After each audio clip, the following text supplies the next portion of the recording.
Think about this great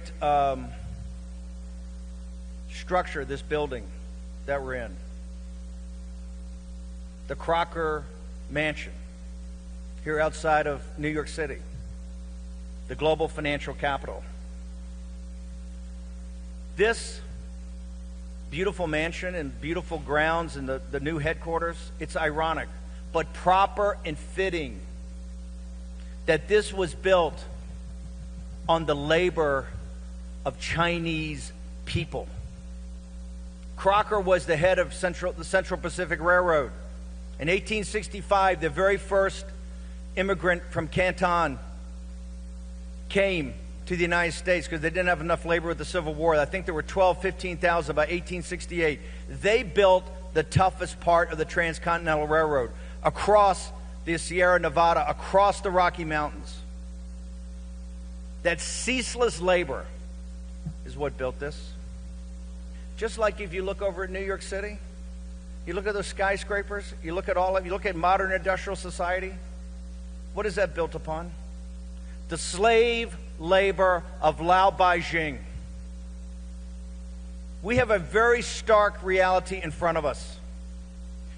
The Chinese, the noble Chinese people, arguably the most ancient of all of our civilizations, that have given us science and technology, Lao Tzu, the Tao Te Ching, philosophy, a way to live one's life,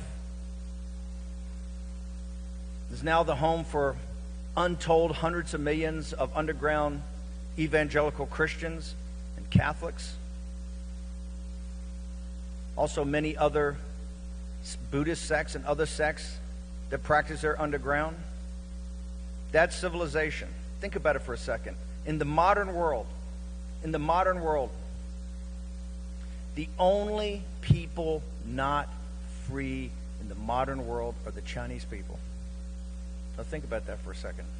How can that possibly be? How can it possibly be? Because just those laborers.